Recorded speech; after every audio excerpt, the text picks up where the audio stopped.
Chapter 3. Sumter. Lincoln is sworn into office of a country that is rapidly coming apart.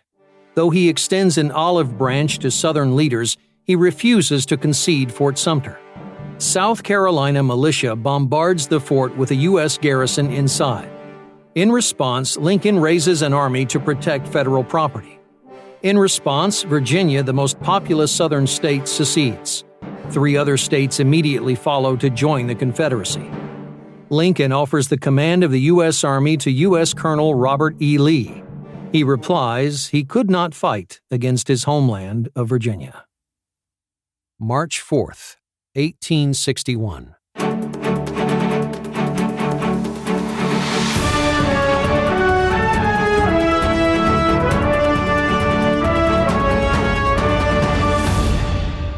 Today, Abraham Lincoln was sworn in as the 16th President of the United States of America. Here is the cause of the trouble. It is slavery, the sum of all villainies, on the one hand, and all the silent but mighty forces of nature on the other. Here is and must ever remain the irrepressible conflict, until slavery is abolished, or human nature, with all its divine attributes, is changed and made to reflect the image of hell instead of heaven. It is 72 years since the first inauguration of a president under our national Constitution.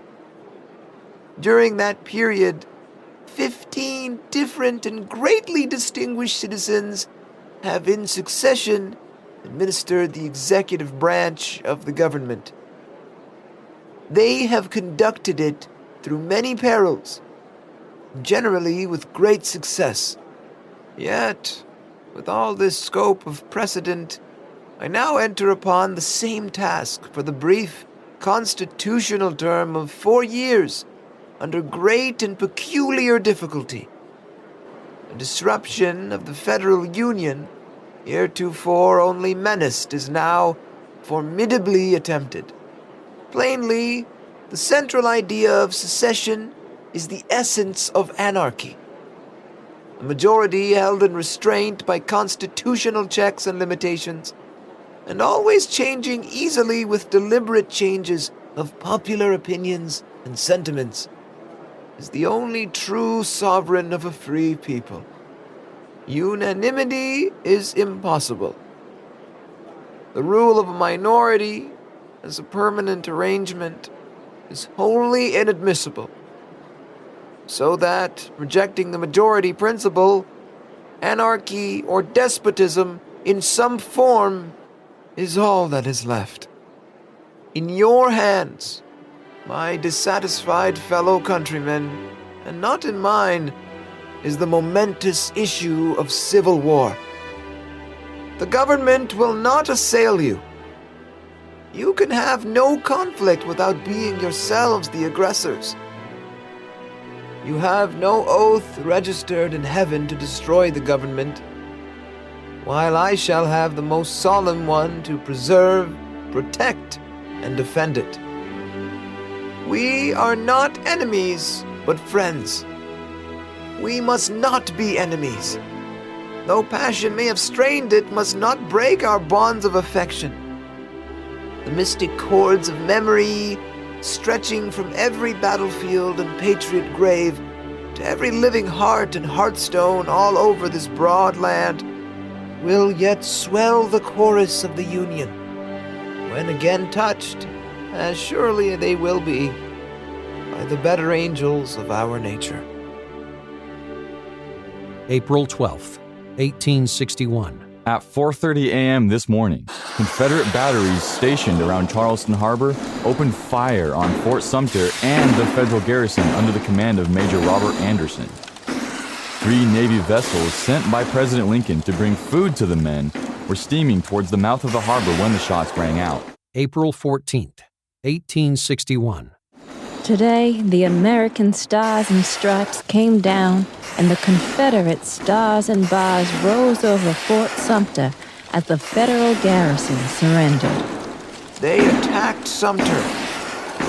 It fell, and thus did more service than it otherwise could. Fort Sumter is ours and nobody is hurt. With mortar, paishon, and petard, we tender old Abe our Beauregards. April 15th, 1861. In the aftermath of the surrender of Fort Sumter, President Lincoln today issued a proclamation to call up 75,000 troops for a 90-day period.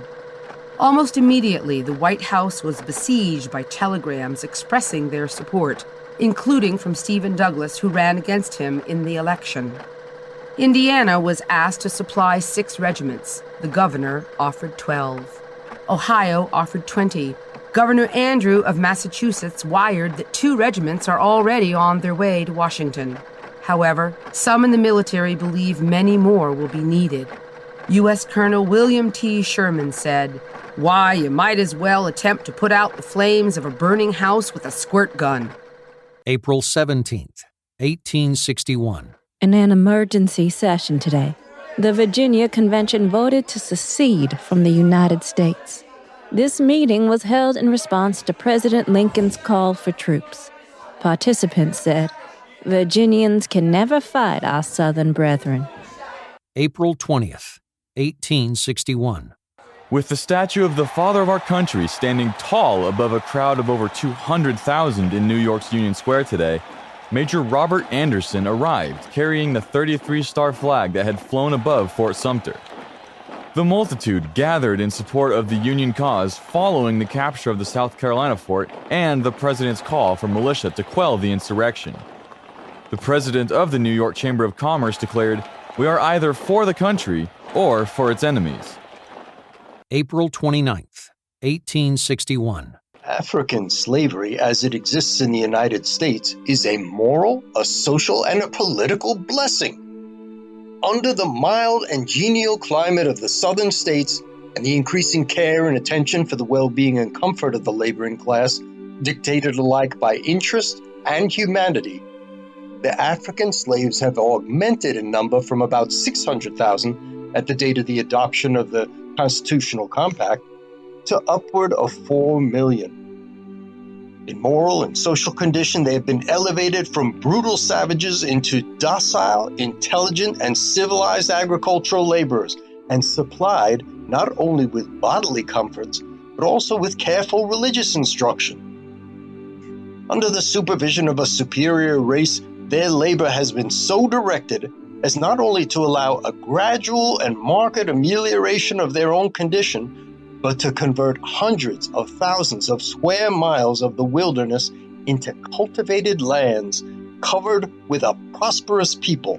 Towns and cities have sprung into existence, rapidly increasing in wealth and population under the social system of the South. We feel that our cause is just and holy.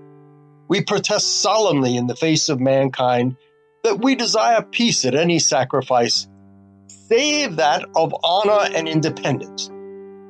We seek no conquest, no aggrandizement, no concession of any kind from the states with which we were lately confederated.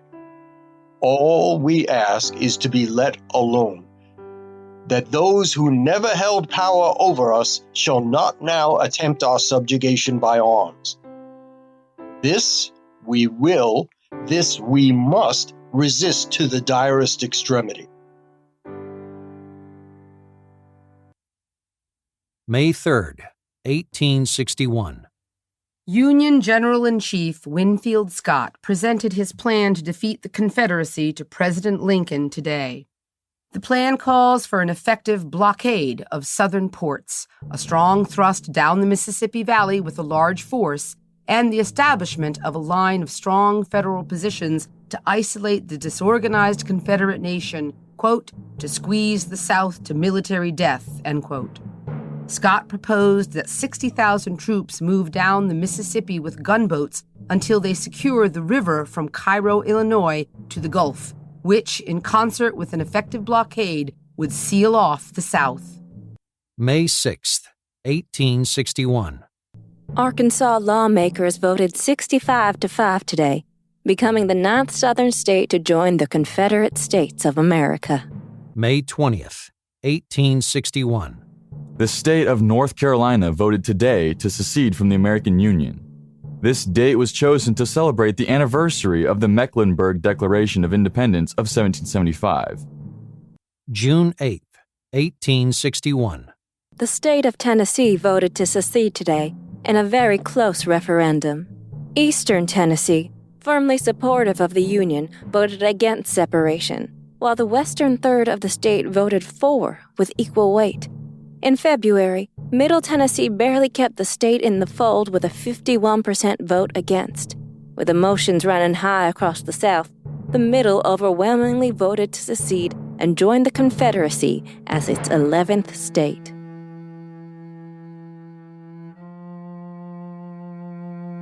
Slavery is the disease, and its abolition in every part of the land is essential to the future quiet and security of the country.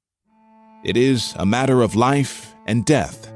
Slavery must be all in the Union, or it can be nothing. This is fully understood by the slaveholders of the Cotton States, and hence they can accept no compromise, no concession, no settlement that does not exalt slavery above every other interest in the country. If there is not wisdom and virtue enough in the land to rid the country of slavery, then the next best thing is to let the South go to her own place and be made to drink the wine cup of wrath and fire, which her long career of cruelty, barbarism, and blood shall call down upon her guilty head. The contest must now be decided, and decided forever, which of the two, freedom or slavery, shall give law to this republic. Let the conflict come. For this consummation we have watched and wished with fear and trembling. God be praised that it has come at last.